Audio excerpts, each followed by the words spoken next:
Hello everyone. Class 10th का हमारे पास ये नेक्स्ट क्वेश्चन है। Prove that 1 plus ten square A upon 1 plus cot square A equal to 10 square A. ठीक है, ये क्लास 10th का क्वेश्चन है, यहाँ पे लिख लिया मैंने। तो सबसे पहले हम क्या करेंगे, प्रूव करने के लिए सिस्टमेटिक तरीके से सबसे पहले हम LHS को यहाँ पे नोट डाउन कर लेंगे, which is 1 plus ten square A upon 1 plus cot square. ये क्वेश्चन 1 मार्क्स के लिए इंपॉर्टेंट है और ये डायरेक्ट फॉर्मूला बेस्ड क्वेश्चन है। तो सबसे पहले हम टू आइडेंटिटीज जो हमें याद होनी चाहिए, 1 plus ten square A equal to sec square A और 1 plus cot square A equal to cosec square ए।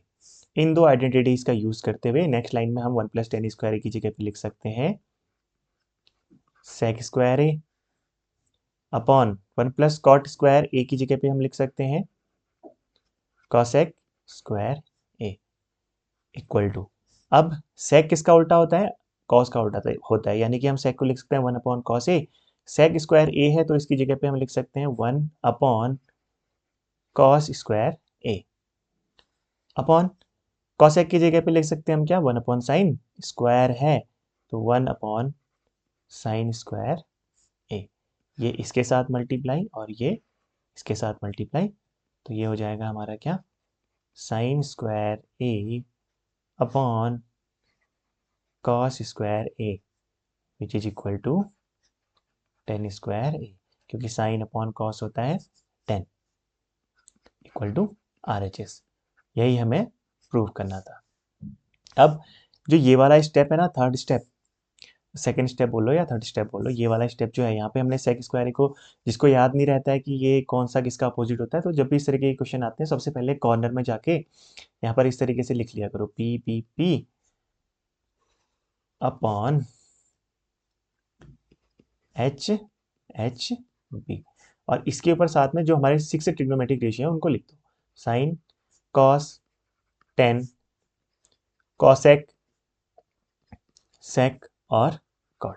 अब क्लियरली यहाँ पे मैं देख के पता चल रहा है कि साइन साइन के डिनोमिनेटर में कौन है, कॉसेक है, यानी ये दोनों क्या है, एक दूसरे के अपोजिट है। ऐसी कॉस और सेक एक दूसरे के अपोजिट है, 10 और कॉट एक दूसरे के अपोजिट है। तो cos equal to 1 upon sec, और सेक की जगह पे हम क्या लिख सकते हैं, 1 अपॉन कॉस, राइट। ऐसी साइन और कॉसेक 10 और कॉट। तो इसको जब भी ये याद करने के लिए जहां पे भी फंसो तो यहाँ पे कॉर्नर में इसको बना लिया करो। ओके,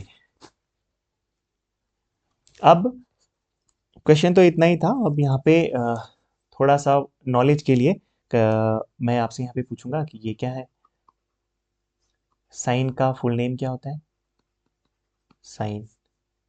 कॉस का फुल नेम क्या होता है, कोसाइन। टेन का फुल नेम क्या होता है, टेंजेंट। अब नेक्स्ट 3 आपको कमेंट सेक्शन में लिखने हैं। कॉट को हम क्या लिखते हैं, सेक को हम क्या लिखते हैं, और कॉसेक को हम क्या लिखते हैं, ये बताना है आपने कमेंट सेक्शन में।